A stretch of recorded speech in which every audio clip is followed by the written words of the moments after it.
Hi everybody, I'm Jeff with Virginia Paranormal Investigations, and this weekend we're all set for another paranormal weekend.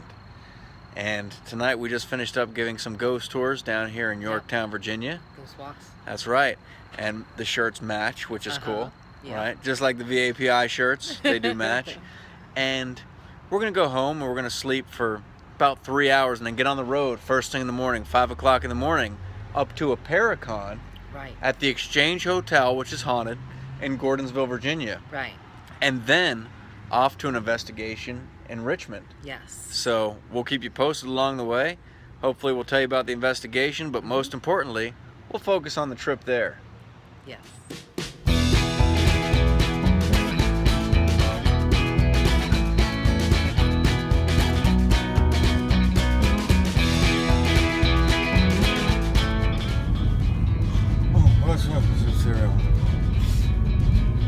Oh, hey, so it is 5:30 in the morning, and last time I was up at this time it was because I hadn't gone to sleep yet. But unfortunately we had already gotten our sleep in for the day, for the night, whatever it is, I'm not sure. And we are on the 2.5-hour trek up to Gordonsville, Virginia, where we'll be setting up a Paracon at the Exchange Hotel and checking out what the scene is at the Paracon. These Paracons, for those of you who don't know, they're conventions where paranormal people, and I'll tell you, for starters, you won't find a paranormal people there, but paranormal people get together and they put up tables and they talk about their investigation teams or their psychics there, mediums, stuff like that, anything that involves the paranormal. And usually pretty cool little events. If you haven't got a chance to check one out, be an eye-opener, maybe. Definitely do that. But we'll let you know what happens here along the way. We got to find a place to rustle up some grub because we left on an empty stomach and didn't have time to eat breakfast and still left a little late. So we'll see what happens.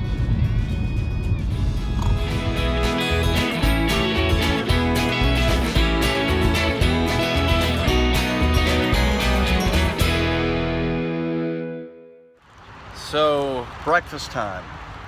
We stopped here at this rest stop along 64, the New Kent rest stop, which we often stop on the way out. And I got some crunch donuts. They don't feel very crunchy, but the options were very limited. They were. They were from a vending machine, and there were honey buns, donuts, and beef jerky. And Texas cinnamon roll looking things that I'm not sure they would have been very good. Not with coffee, definitely not. Yeah, but I got the powdered donuts. They are good, quite good.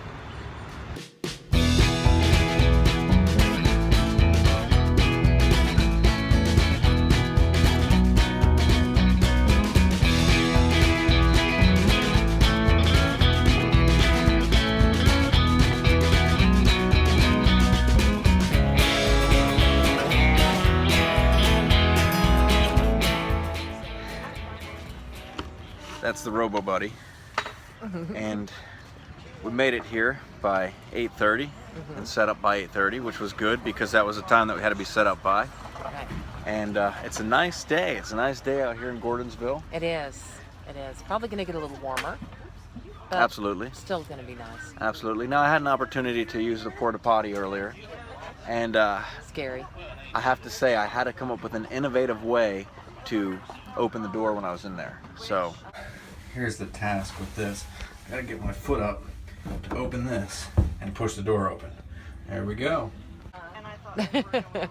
That's right, because you won't touch the door. Right, right. Yeah. So I managed to get my foot up high enough to slide the thing over. That's pretty And impressive. I got stuck like that for a minute, but I made it out. I made it out, which was good.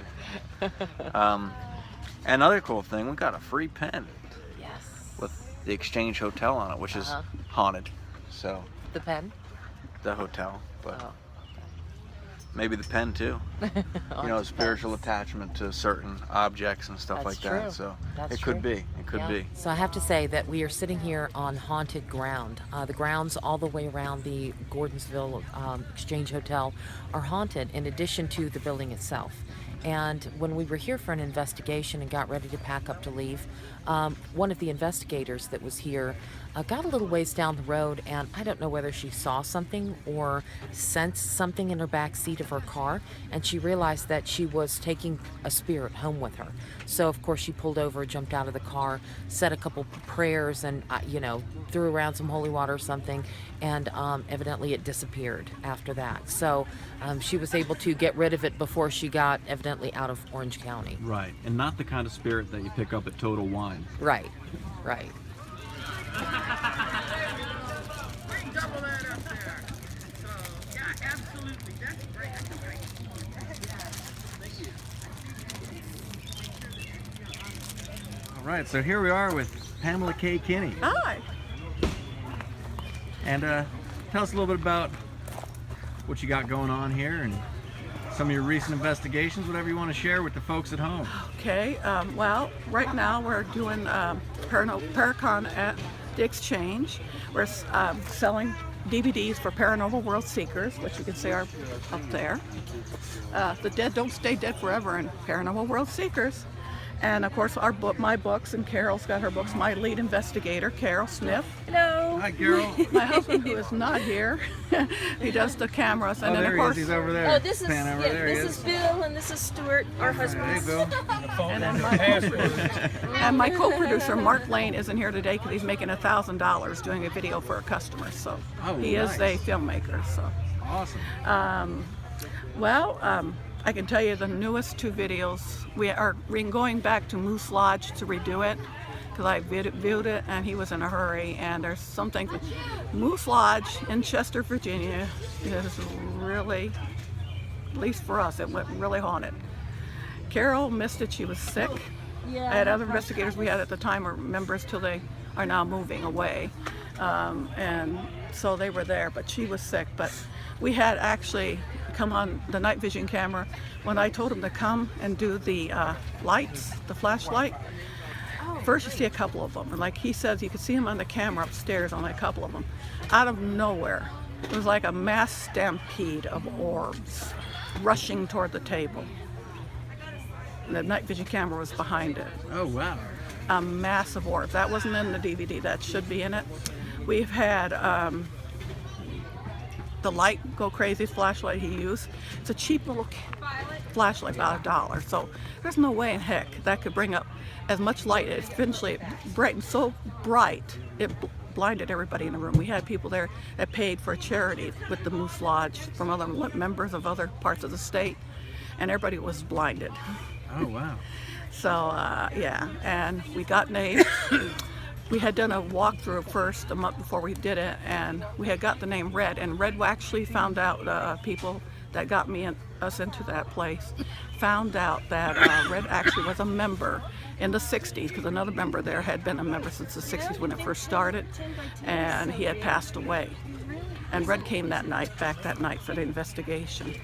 We got all sorts of spirits, including Mrs. Morgan, who is the mother who passed away. She used to be a member there. And we also got people's family members must have came with them, because one guy had every time he mentioned his grandfather's name upstairs during a EVP session, he would blur out in front of the camera. That they had to bring it closer, bring it back in. And he kept blurring out every time he said that. And I actually watched it, and I swear I saw a shadow by him at one point. So that was interesting, yeah. So yeah, we did that, and then the last one we did was in Suffolk at the Barron's Pub. Yeah. We had, Carol, did we not have some interesting things at the Barron's Pub? What happened at the Barron's Pub? Let you go ahead and tell them about that. Well, one of the interesting things, I'll kind of rush to the end and then we can move forward. When we were trying to leave, the owner had left the side door unlocked and wasn't on the alarm and everything. But our videographer, Mark Lane, went through it and the alarm goes off. And we're all kind of stressing about it, and then the phone rings, Right. and we couldn't reach the owner, and then mysteriously the owner, Yeah. which he was long distance. He would have called me. He had my phone number, Mm-hmm. so I know he wasn't going to call the pub. And who would call at almost 5 o'clock in the morning. They know the pub closed at 2 and it opened at 11. And Yeah. most people know that's a local thing. And so after everybody got stuff out, the phone stopped ringing and the alarm cut off. Now, my husband, tell him why alarms cannot cut off. Burglar alarms do not shut off unless you go in and manually turn them off. Right. You And gotta then- put in but the the- code, right? Right, you got to put the code in. The And he had police officer was standing there, and even he looked at it when it cut off. He's like, he shrugged his shoulders. Oh, that's weird. Yeah, they don't normally do that. And interesting enough, aside from the Barron's Pub, there's apartments. It used to be a hotel way back when. And the policeman said that he would never go in the apartments again if he didn't have to, because they're purportedly to be very haunted as well. Oh, So maybe one of these days we can go back and that would be awesome. check out the apartments. Yeah, but we have to get permission from the owner, whoever that is. That'd be cool. You wrote some books too, right? Yes. I wrote. What do we have here? Let's Well- plug some of these. Oh, well, thank you. I have How to Be a Smart Ghost Hunter 2. It's about how to do investigations and explains equipment. And also has some of my personal experiences and photographs in it. And Halloween Haiku is just a kind of fun look at Halloween with haiku poetry. Oh, cool. And this one, Forest Christmas, it's not paranormal, but this is a children's book that I had done working with Terry Kelleher. She's a fantastic illustrator. But all the sales proceeds from this book go to feedmore.org, our Central Virginia food bank. I don't keep any of the That's sales awesome. proceeds. That's Yeah. amazing. Yeah. Where can people get these books? Well, they can get them here. They can get them on Amazon. All of these are available on Amazon as well. So, Cool. There you have it. If they don't have it on Amazon, you don't need it, right? well, I guess I, plug Amazon here, but yeah. So this book is very, very special, That's great. and it's also great. I can show you if you want to just see a couple of illustrations. Whoops. Wow, that's amazing. Yeah, Terry Kelleher. Nice. I like that with the moon in the background and the features of the animals. Yeah. That's cool. So it's great for a child for Christmas. Yeah. It's how they celebrate Christmas in the forest. Awesome. So we're here at the Paracon, and we're on a quest for some food Yes. Get some food. because we're hungry. All I had was those Yeah. donuts this morning, and I think it's about time for a paranormal pit stop. Oh yeah, definitely. So, it's past time. Yeah, we'll have to see what we can find. We can scrounge up around here. So our venture for food has taken us down the road across the railroad tracks. And I'm not sure if it's good when you go across the railroad tracks, because I usually hear that being like the bad part of town. Bad part Don't of go town, across right, the tracks. right. But nonetheless, we're going across the tracks, and there's supposed to be a barbecue joint down here. Yes. Sounds like a perfect place for a paranormal pit stop. It does. Because unfortunately, we have to pay for the food up here. Right. We don't want to do. We that, want yeah. we want to pay, but we need Not to pay with cash, cash, yeah. and we don't have that. We don't carry cash. Yeah. Mainly because we don't have any money. So we're gonna Everything's check on out this credit. place and see if we can put it on the credit card. I love credit, baby. Yeah. And they have a Galga Pac-Man machine. How cool is this? Right, and it's close to places. You wandered over here from the Paracon, of course, as we did. I did indeed. How'd you hear about this place? This place? It's on Google, actually. On Google. So I was looking for something to eat, and I went and looked at the reviews, and the reviews were all extremely positive and very, very good. And, well, once they started actually making this stuff outside, and the smoke sort of rose over. Started wafting up. It does. Yeah. So it's like in the old Tom and Jerry cartoons, when the smoke sort of hits Tom's nose and he sort of flies. Yeah. It's exactly what happened to me, and yeah. It's important. Well, we're gonna stop by your table later and get a review. Absolutely. All right, let's check this out. All right. All right, so here's something interesting. Bacon chocolate chip cookie. How cool is that? And 10 different kinds of pickles. Yeah, 10 different kinds. So you can always be sure to find something you like. All right, so let's take a look at this barbecue sandwich that you got here. Yes, let's unwrap this beauty and see how it looks. Yeah, well wrapped. It's a well wrapped Oh, sandwich. yeah. Look at that, man. Look at that, kind of a unique bun on this thing. is a unique Unfortunately, bun. the foil is kind of Stuck sticking to it a little bit. It's doughy. It's a little doughy. It is very doughy, but it that's looks, all right. it's soft. Yeah. Oh, look at that. Man. Now, one good thing is they had their choice of sauces. They had a bunch of different kinds of sauces. 5 different sauces. Right, yeah. We got kind of a sweet and tangy sauce that we wanted to try, but they had like a Carolina style, and you know, they had a couple other things that were named funny things, but we weren't quite sure what they were. So, Right. So we get to pick our own sauce, pour it over there, and check it out. Sweet and tangy. Yeah. You got it.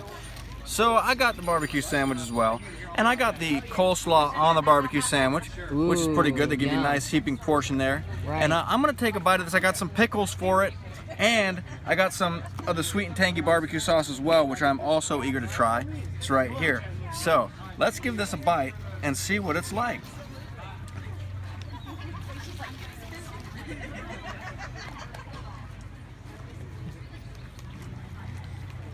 Mmm.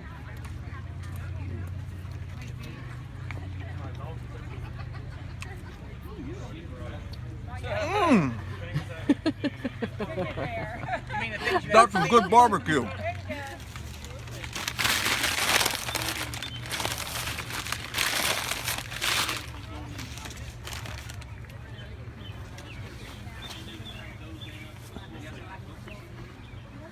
Oh, hey, we forgot to get napkins, which is kind of a vital thing when you're eating barbecue. The sauce, the pickle juice, I have no way of getting it off of me right now. So I've been trying to find some various ways to do that. Going. Stop it. I have a dinner to go to later. Oh, do you? Yeah, I wondered why you're so dressed up. I know. Yeah. I laugh. One thing that's good is that when we go to an investigation, anyone can do anything pretty much. You know, for example, Linda can usually sets up the cameras and make sure everything's Right. working, and you know, we'll all go through and investigate and ask the questions, analyze the EVPs, analyze the photos. And, Yes. you know, Yeah. you can do stuff too, Yeah. right? Yeah, I hope. Like what? Well, you know, like analyzing the photos. Right, right. What about when we're talking about, you know, like setting up the video equipment? I mean, we can all do that, right? Yeah. Some of us better than others. Yeah, I would Yeah. probably, to be honest with you, I would probably like to learn a little bit better. Because Right. I've only helped. I've never, like, completely taken over the task. Yeah. I've only helped assist because Linda knows what she's doing 100%. Right. So when she gets in there, she gets it done. She just tells me where to put the cameras. Right, right. But I mean, we're all capable of doing it. Like, Right. you Oh, could set it absolutely. up. yeah. As long as it had a lanyard, Yeah. right? And a tripod. And a tripod. Well, I'm Don with Beyond the Dark Paranormal from Bedford, Virginia, and you was asking about the 360 Periscope. Yes, that's this thing right here, right? Basically what it is, when you cut it on, it picks up whatever EMFs. It has a color grid system. It goes from red all the way back around to green. And what was funny earlier, I was telling y'all, there was a lady walked up here and asked how it worked. My wife cut it on, and it automatically cut on and pointed right towards her. And her husband said, well, she's a medium. And she's like, I wish you would not tell that. She said, shut up. I mean, she got defensive that quick about it. Really? But whatever it is was And it's hiking on her. Wow. And it lit up right and pointed right directly to her. So Wow, that's pretty crazy. So wherever it is, that's what side lights up? Yeah, it's like a Yeah. K2 meter, Yeah, but it's most got time more I- of a directional, finder. Yeah. I guess Right. is what it. Yeah. Yeah, and most times you Oh, so can't it tells really- where it's coming from. Right. Yeah. Right. Yeah, and what's neat though, you get in a location where you know there might be two. We've actually had it light up on two different sides. Oh, So- okay. So that's been pretty okay. interesting. So you've used 2 of these at once? No, actually that's the only one we got. That's our Yeah. that's our if everything we got in here is our voice recorder, K2 and that. Yeah. But that's our go-to 3 pieces. Oh, that's awesome. Yeah, so I guess all of them don't have to light up at once. You can get Just- one rod just here, one, one yeah, rod yeah. there So that So will there's light like up. something on both sides of it. Right, Yeah, it'll right. cut Oh, on okay. and it'll fade to this one, and then fade to this one, then fade to this one, and then every once in a while you'll just have one light up here, and then another one will completely light up on the opposite side. So Oh, that's awesome. That's pretty it neat. definitely makes you think when you're sitting in a basement and all of a sudden you see 2 things light up. You know, Yeah, there'll be yeah. one thing there. That's cool. No, actually, believe it or not, I bought it from Lyle and him. Oh, okay. Yeah, he's friends with the guys who actually makes the Paranologies, and we're going over purchasing a different kind here in a little bit before we leave. Oh, nice. So, and it's like I said, I mean, I forgot what we paid for it, a little over $100. Yeah. It's been well worth it. That's not bad. So Kyle, what is this? This is a documentary made from one of the stars from the show Ghost Hunters Academy from a couple years ago, and I guess that he directs films now, and this is his documentary. I have not seen it yet though. Where'd you acquire such a thing? Over at his booth. Really? Yeah, and He's over there. And he signed it. And he was very nice enough to Under the sign it. plastic. Under the plastic. Look So at that. So it's going to last longer. Yes. And you said he's the star, and appropriately enough, the starring man. Ah, see? Right? How See? cool is that? Works. I think that word is staring. Yeah. Okay, so I was just looking at that picture that somebody sent us. Can you zoom in on that? That's kind of interesting when you look at it. There's like different shapes in it, but anyway. Yeah. What would you consider, like what would make you confident if you saw like an orb in a photograph that you, hands down, you thought it was something paranormal? Well, I mean, I think it's a matter of opinion. Yeah. Of course, everything is theory, but to me, in my opinion, like an orb, an actual true orb that is a spirit or Right. is a spirit trying to manifest, is going to have its own light. It's going to be self-illuminated. It's not just going to be a very faint, transparent, circle. Yeah, that you see a lot of times. It's going to actually have that light that illuminates from the outside of it. What about shape? What would your thoughts be on like the shape of it? Normally, it would be perfectly circular.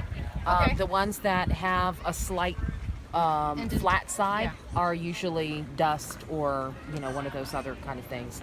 And somebody had explained it at one time. They also said ones where you look at them and it has sort of a nucleus on the inside. Okay. Is also a dust particle or a water particle. Okay. So you look for the ones that are very bright, very illuminated, and a lot of times different colors.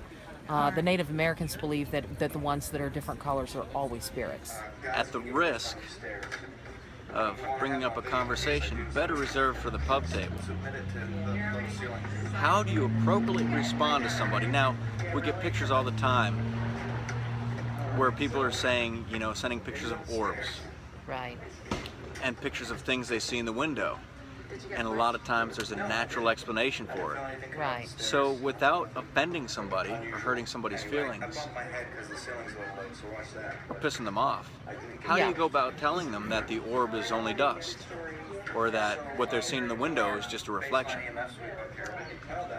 Yeah, I don't know. That's one of those things that's very touchy. I guess it sort of depends on how they ask. If they just ask simply for your input, it's easier to say, we really believe this may be a dust or a water particle that's floating through the air. If they say, look at this amazing orb that we found, what do you think? Then sometimes it's easier just to say, oh yeah, that's great. Because you don't really want to hurt anybody's feelings. Right, but then right. Again, yeah. Yeah, I mean, you really want people to know the truth about what things are, but sometimes people already have the mindset that this is what this is. Yeah. This is spiritual. They've already made up their mind that they caught something that's paranormal. Yes. And they don't want to hear something other than that. Right. That's exactly it. When they approach you like that, then what they're seeking is for somebody to say, oh yeah, that's amazing. That's what they want to hear. So The confirmation. Yeah. So honesty is always the best policy. And sometimes it's not going to go over well, but what do you do, I guess. But Can't please everybody. Yeah, but it's also like we're not trying to be mean or malicious or doubtful. We just want to give them a personal opinion. Yeah, on what we think we see. Even when you want to say, oh, come on, okay, come on, that's, it's obviously a piece of dust, or, it's obviously a water particle. You don't want to say it like that, but. Right. Now, the bigger thing comes when another paranormal investigator sends you something that they caught with a cell phone or, a camera, and it's clearly like a bug. Right. But they're telling you, hey, this is an active place, check out this activity. True. And these people already consider themselves an expert. Yeah. You know what I mean? They're telling you they got some activity, take a look at it. Right. How do you break it to them? You know what I mean? That's a bug. I don't know, and I mean it. In all honesty, the best thing to do would probably be to tell them, we don't buy into the whole idea of orbs. We don't put a lot of stock in them, because they're so controversial.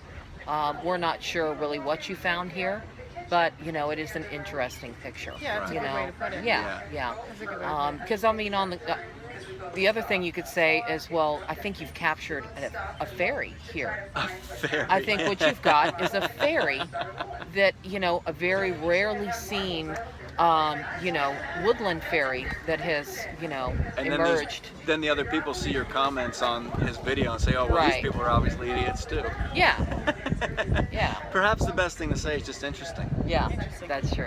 But you are right though, because even if it's like, if it's in somebody's mind that they think that they might have something in a photograph, Yes. be you, be me, be Jeff, I would rather you say, Kyle, I think that is.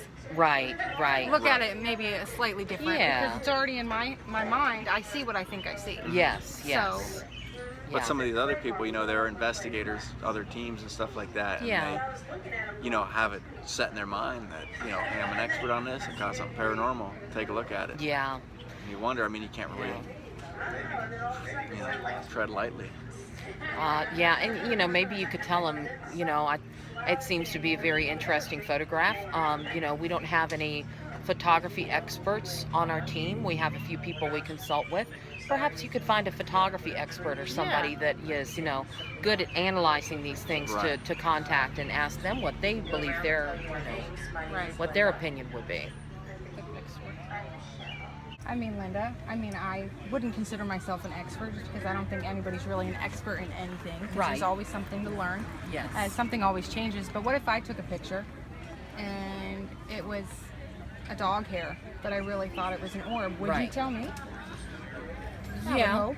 in the nicest possible way. I think Yeah. I probably would, you know, because if it's a member of your own team, you know, you don't want this person to run around, you know, thinking that they've caught something amazing when they haven't. Yeah. You know, you want to be able to break it to them as nicely as possible. Absolutely. And, you know, that's probably the best thing to do.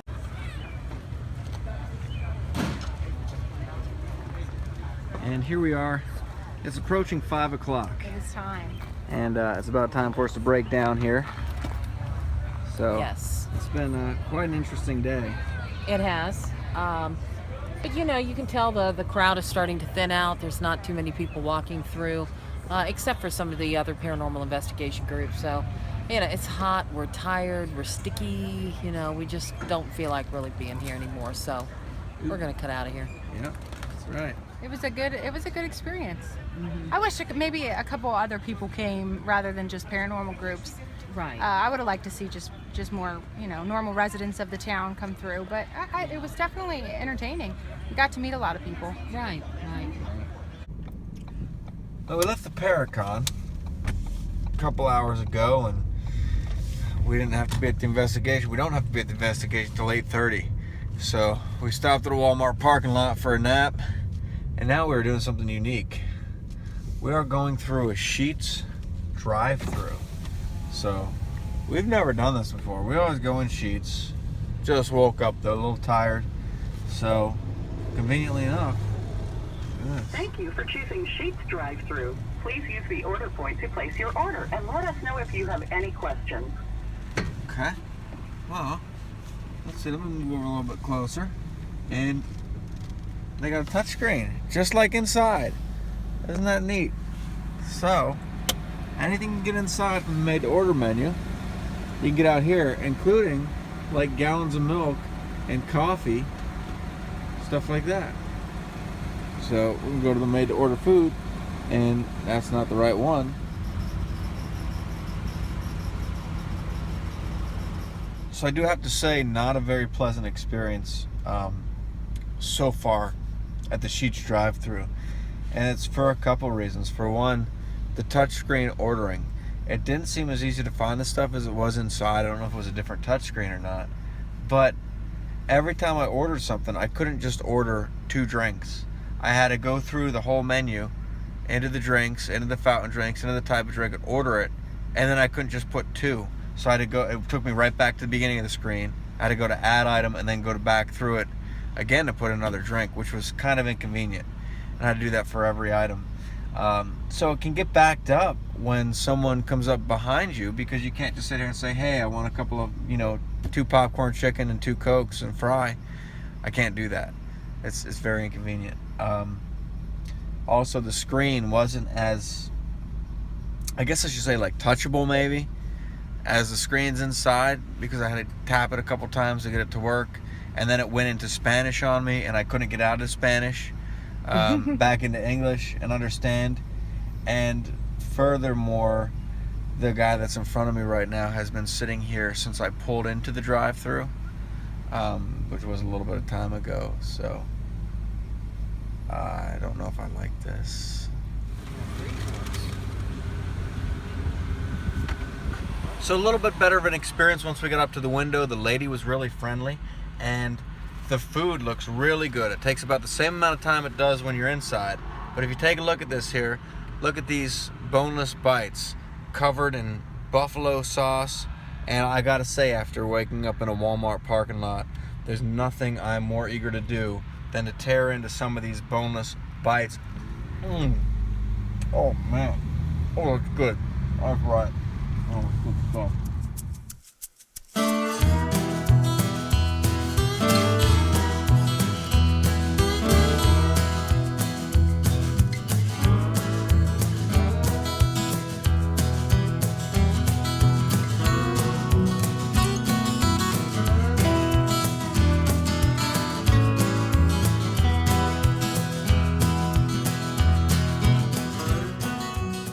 I know we've been here once before, and you're now moving out, right? What kind of activity have you experienced, like while living in the house? We've had several things move around in the basement. We've caught on recorder what sounds like a little gremlin speaking to us. Yes. And then recently we've heard them talking in our voice, calling each other. My son speaks about a dark figure that follows him around. He feels like it's in his room with him all the time. We've had just mysterious, like, different stuff around the house move around, and yeah. And you said he doesn't sleep in his room at all because he's too afraid. Yes. Yeah, and I remember the bedroom was one of those places we investigated last time. Unfortunately, we really didn't get a whole lot of evidence from it, but we're hoping to maybe see what we can figure out tonight. Not that it really matters or would help you in any way, because of course you're moving. So, you know, what we find, right? Yeah. But the bedroom the last time was interesting because it was the place where that camera had moved. That's right. Remember? Yeah. And we couldn't really pinpoint because you and I were sitting on the floor, right? Right. And you were over by the door. Sitting on the floor. Yeah, you weren't anywhere near it, and you could see Nikki in the camera image, actually sitting on the bed. So we're not sure why that moved like that. Yeah. You know, it was on a tripod. It was just a trail cam. So I think we're gonna put that back in the same place. And yeah, that sounds like a good idea. Yeah. Yeah, because that was definitely one of those weird things that, you know, we couldn't absolutely say it was paranormal, but we couldn't really attribute it to anything else either. So it would be worth putting another one back up there. Definitely some possible activity up there. Yeah. Because we couldn't pinpoint why that moved. Yeah, that's right. Alright, so this is the son's room in here, and right over here approximately is where this trail cam was. So it's facing out here, and it had shifted kind of like this, if I remember. So we're going to put it in the same place.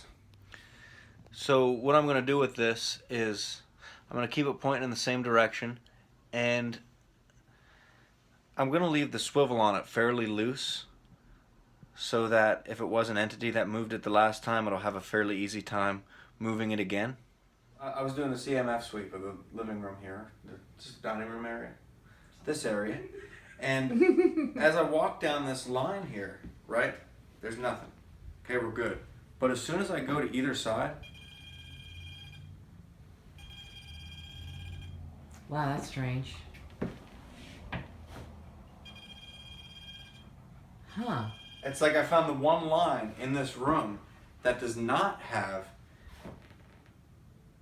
EMF, like high EMF. Right. And it's weird because typically it's the other way around. Like you might find one line where there's a wire or something that has high levels. Right. But here it's like this one line that doesn't, and as far up across the room as I go, it doesn't matter. That's so really strange. Let's go over here. And I'm getting off the line here a little bit, but Yep, back on the line. And see once again. Wow. So this is the only line right here in this room where they're not high levels. That's really odd. Huh. Now what happens if you go a little bit further toward, like, say, the fireplace? Just keeps going. Like this whole area over here. Huh. Right? And then if I turn towards the steps, it stops. But then as soon as I come back over here, it's like the whole entire area. Wow, that's strange. Yeah. It's almost like I'm standing in a crowd, like you said. And like, here's the path where there's nothing in. Right. And then when I turn either side, it's like... Yeah. I'm like standing in a crowd of EMF. That's really odd. Yeah, because there's not but so much around here that could be causing... I mean, it would have to be wiring, but normally wiring does not, you know, set off the EMF detector, you know, when you're holding it 3 to 4 feet above the ground. So... Right. Or 3 to 4 feet from the ceiling. But it would almost have to be wiring because really there's nothing else. Yeah, look, even up here. It's even up here. When I'm up here, it's fine. But as soon as I go over... That's odd. Yeah, very strange. Let's have a look at what's right under here. See if there's anything that could be projecting it up and any explanation for why there's none right here. Okay. It's setting it up pretty high. It's about to the ceiling. Yeah. Watch your head. Okay. Alright, so now we've got to pinpoint the area that was right above the, or right below the dining room floor there. That's going to be kind of hard. Yeah, we got a little turnaround coming down here, that's for sure. You're going to be up in this front corner, right up here. Right in here. Yeah. Right up in here, I believe, is where the wiring would be. We're right below the floor where we're getting the high levels of EMF, and as you can see, it's all high levels down here too. I can't pinpoint that exact line, which should have been right about here maybe, where there were no levels upstairs. It's all over down here. It's off the chart. And this is an interesting thing because I'm gonna turn this off because it's just annoying. Yeah. Annoying. It's all over. I mean, what's the point? It's an interesting thing because this. Not only are there, you know, negative health effects that could be associated with high levels of EMF, right. but spirits, it's believed that they can kind of feed off of this and use this energy to manifest. So if there's high levels like this throughout the basement, throughout the upstairs, then the spirits could very well have more than enough energy to manifest and to move some stuff around and such. Right. Yeah, last time we were here, it definitely didn't have these levels, which is weird too. So something's here tonight, different tonight, giving off these high levels of EMF that wasn't present the last time we were here. Right. That's interesting. So I do notice what looks like predominantly just water pipes. I mean, you do have a little bit of electrical work here. You can see this fixture here, of course, has a line that comes out and goes over. But for the most part, there's not a lot of electrical wiring in this particular part of the house. Certainly not enough to be able to set off the EMF detector the way it is. Normally, if you see those kind of levels of EMF, you would expect to find like some of the old knob and tube wiring still located in the house, plus maybe some new wiring that somebody had tried to run, and you know, it would be perhaps not grounded correctly or something of that nature. So it's really kind of an enigma here, trying to figure out exactly what it is that is causing this to go off quite so much. Yes, absolutely. And another interesting thing, like I said before, be it knob and tube wiring or anything else, why wasn't it doing this the last time we were here? Right, exactly. Exactly.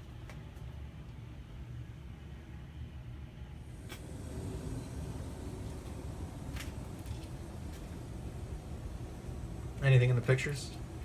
No, but then I'm going through them pretty fast. So Yeah. I'll actually take a look at them in a little while and determine whether or not something looks odd in the pictures.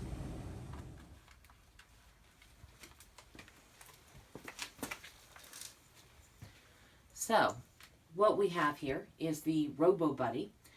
We have not really given it a proper name yet, but it is the newest member of our team. And what it does is it is like a remote control or a radio control car. It talks too.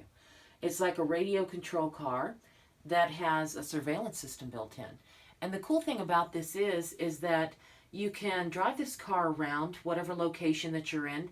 It's operated by your cell phone or by a tablet, and there's an app that you download to your phone or tablet for it. And the cool thing is that it not only does has IR built in, night vision. It also has audio, so it will record, and it has a speaker built in, so you can speak through it. Say, for instance, you're on vacation and you want to kind of check on your dogs, then you can drive this around, find your dogs, and you can actually say, oh, you know, hi Rover, how's it going? Mommy loves you. And the dog will be able to hear your voice coming out through here. Now, where this functions well is that we don't have to be here downstairs where it's located to be able to surveil the area, to drive it around. So it's like a camera on wheels. And at the same time, we could actually do some night vision recording and do EVP sessions through it. So this is what it looks like on my Samsung, and we have it connected. It's we've got light in the room right now, so the IR is not activated. But if you tap on it, you can see the controls. Now you have the up arrow that actually lifts up the camera mechanism itself, so that you can look up into the air, or you can lower it back down. You can use these controls here to back the thing off of its little docking station where it can stay charging, which is kind of a nice thing. And you can see my feet right there. But and mine. Oh, wait a minute. It's this one. No, it's that one. Just a little delay. Right. And then you have the opportunity to sort of drive it around. It does, one cool thing is it has like tracks going around the wheels, so it actually will move over things fairly well. We've driven it over things like a fairly good sized threshold between two rooms, and it moved over there without any problems at all. So you can see it's kind of a cool little thing here. And see, now we're pointing it over down into that hallway. We could perhaps lift it up a little bit, and we could take a look down that hallway, make sure that nothing's going on down there. It also has the night vision right there, and you can see it kind of turned a little bit of blue. If we had the lights off, you could see it really well. But all the controls are pretty much here at your fingertips. Interesting stuff. Yes. Available at Sears. More interesting stuff upstairs as we're going down here. You can see this is not moving, right? It's not moving all the way down the hallway. And it made me think that maybe it was coming from the basement. But then as soon as I go over this side, the whole side here is... Right. Still lit up. Still high level. And it's not just this room. No. When I come back in here, it actually dies down when I come back into the room. It's like right at the entrance of the room. Here, like right from here up to the entrance. And then if I go around and I come down here, right? Look, it's this whole side and into the bathroom. But when I get to the far side, it stops.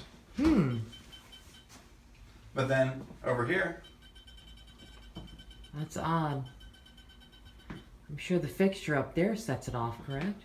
A little bit, but not much. Yeah, hardly as much as the rest of the place. So here we are up in the son's room. We have the EMF detector on the floor along with the digital voice recorder, and the trail cam is facing us there, and we're in the video, plus we have this video going here as well for now, so that we can see if anything causes that to move by Right. chance. I'm Jeff. I'm Linda. We don't mean to intrude or to impose. We don't want to be here unwanted by any means. But we would like to know, we heard there was somebody that hangs out in here, and we'd like to know who that is. If you're here with us right now, could you possibly tell us your name? Sorry, I'm looking at the Robo Buddy. Checking out the surveillance right now, doing a little bit of recording as well. Oh yeah, is there something going on down there? No, I just figured that it would be a good opportunity now that we are 2 floors up. It would be a good opportunity to set the thing to record and just kind of leave it down there for a minute or two in that status so that we can see if perhaps the spirit might be curious about it. Not a bad idea. Yeah. Well, we're back down here in the basement, and we got the spirit box that we're going to start. Oxy mode. And we also have a thermal pad down on the floor, which something could potentially leave a print on if it touches it. Is there anyone here with us right now? If there is, you may be able to speak through this black box that's here.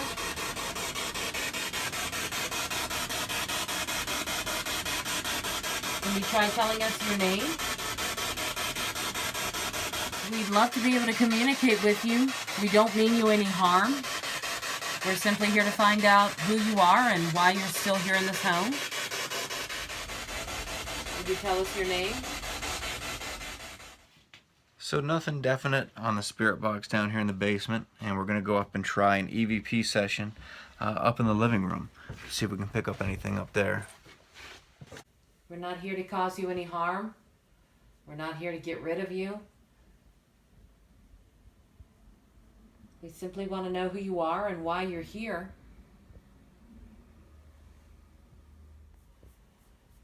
By this doorway here into the kitchen, I remember you telling me something that you saw coming out of it. Was it like the size of a dog? It was. There was a black dog. And you kind of saw him as a shadow. Yeah. And he came across and he went into the dining room area there. That's a good girl. Can you tell us what that was, that dog-like figure that seems to walk around this area? I think she's looking for something. She expects something to be there. Yeah, and then when you walk in the kitchen, she barked, like She when I walked in does. there and when you walked in there. Yeah, it's almost like she doesn't like us in the kitchen. I wonder why. I don't know, it almost makes me think maybe she's seen something in the kitchen that disturbed her.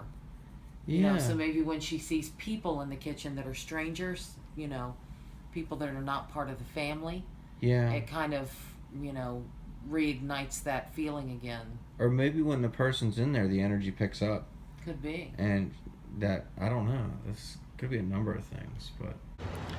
We concluded our investigation at the private residence up there in Richmond, and definitely an interesting place. And we were talking about it when we were sitting in the living room, about the dog looking into the kitchen. And some things we took into consideration is that the dog's food in there, and food is in there, and every once in a while the dog would run in there and grab some food and come back out chomping on it. Right. So we're wondering if it was kind of looking over towards its food. Yeah. Also, the back door is there, and that's where the dog's let outside, so it might have been drawn to that back door for that reason, plus the several reflections in the back door. Yes. There's also the possibility that there is something paranormal in there, because it was weird that the dog barked every time we went in there. Right, right.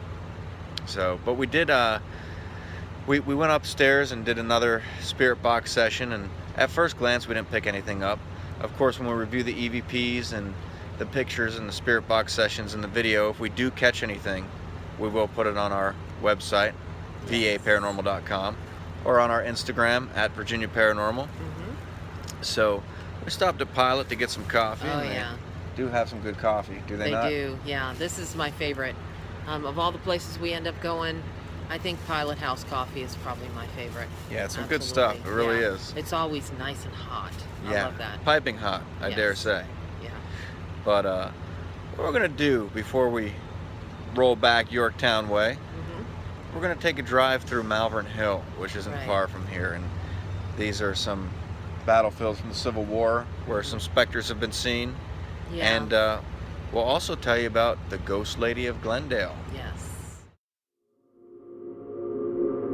Now I gotta say, and I'm not sure if you're with me on this, I think you are because we've discussed it before, but for some reason this stretch of road right here just seems unsettling. Does it not? It absolutely does.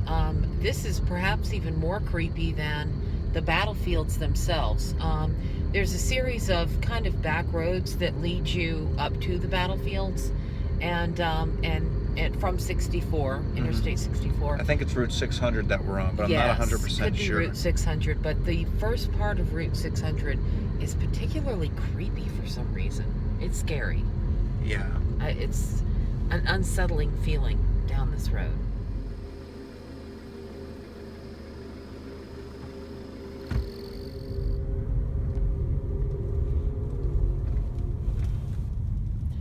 So we are currently located on the Malvern Hill battlefield. And Malvern Hill is a 130-foot raised natural formation in the land. And it's also the site where the last battle, called the Battle of Malvern Hill, or sometimes the Battle of Poindexter's Farm, took place on July 1st of 1862.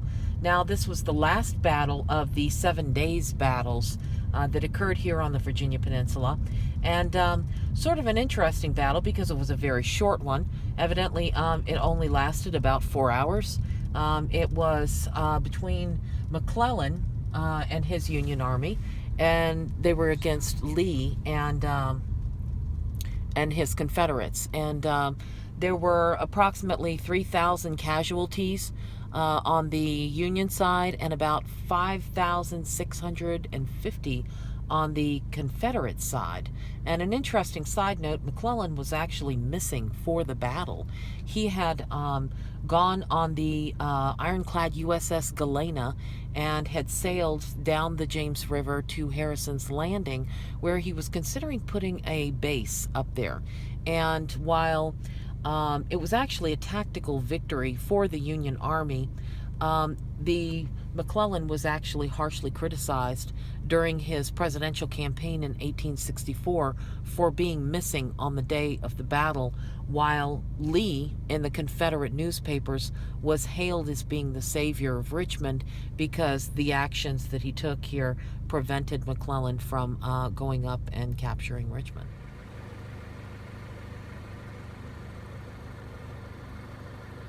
So this is perhaps one of the lesser known, well, I can't say that. I mean, I guess it's fairly understood that most battlefields are haunted. Right. Right? Right. But this is perhaps one of the ones that's lesser heard of. Yeah. It's not like the Gettysburg. It's not like the Yorktown battlefields. Right. But some locals, when we were up here on a residential investigation some time back, had told us that they've seen some strange things up here, that they've seen apparitions of soldiers, they've heard the cannons on the battlefields. Right. A lot of the typical things that you hear with a battlefield haunting. So, though we can't venture into the battlefields at night, which we'd love to do, but that's illegal. Right. We can still drive down the road and see what we can see from the road, snap some pictures out the window, Yes. take some video along the way, see if we pick anything up.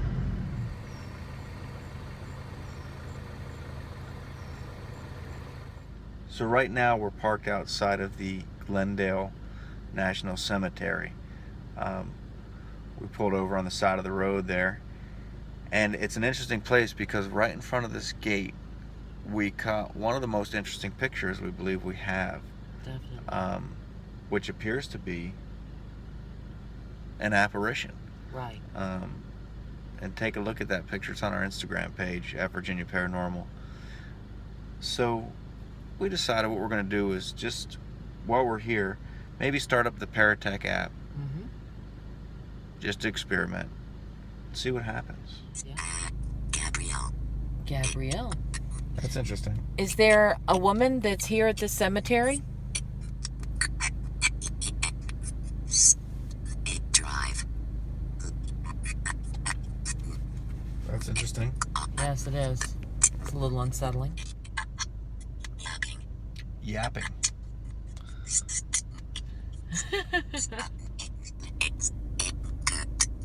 Gary. That's interesting. You have been asking for a name. But then again, the random database. Right. I mean, we got to consider one thing this does is it shoots out names. Right. It does do that. Not necessarily of a paranormal nature, but just because it's in the database there. And people are typically going to be using this thing looking for names. Horses. Horses is kind of applicable. It definitely is. Definitely is. Were you a Confederate soldier or a Union?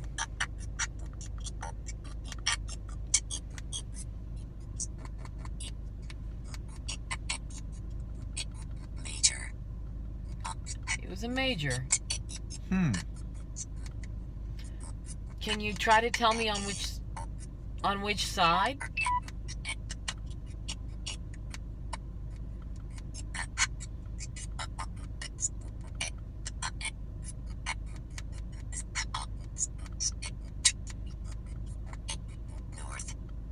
I'll be damned. Okay, let's look at this right here. Hold that up here so you Okay. can see it. It does indeed say north. Yeah, I don't know if you can see it, but yeah, there you go. It does say north. Daniel. Was Daniel your first name?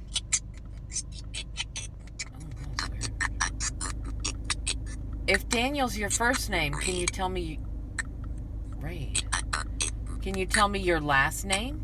Your surname? Or can you tell us... What's it doing? I don't know. It's just glitching. Can you tell us where the raid took place? Where did the raid happen?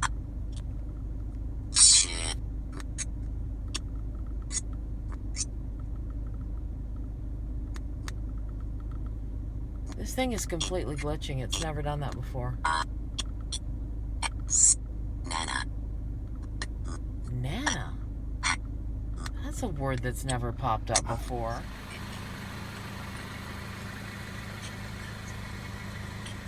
I have to say, definitely an interesting session with the ParaTek app out there at the Glendale National Cemetery, just parked outside the gate. And once again, we don't, we just like to experiment. Right, right. Apps, do they work? I don't know. Yes. I know a lot of them are for entertainment. Most of them seem to be for entertainment. Yeah. And we were starting to kind of lose hope with the ParaTek app because it seems so many investigations were giving us random stuff. But other investigators have told us that they've had success with it. Right. And they said that it will give you random stuff if there's no activity, if there's nothing there. Absolutely. But if there's something there, it might give you something more pertinent. And there was definitely some interesting stuff tonight. Absolutely. Yeah, that was, I'd venture to say, the most interesting ParaTek session that we've actually done. A good 85% of the responses that we got from the questions that we were asking were, related in some way, or were direct answers to the questions. We were asking various things. We got a couple of men's names that came through. Right. We got that it was a major, and of course when we asked which side did you fight on and it said north, that was, it was very really interesting. And we also got the name Daniel. Now, yes, we're going to have to do a little more research. But one interesting thing is there was a Major General, Daniel Sickles, who fought for the North. Devil Dan. Devil Dan, they called him. And he didn't die at the Battle of Malvern Hill. Right. But he was involved in the Battle of Malvern Hill. Yes. In the Battle of Seven Pines. Right. 7 days battle.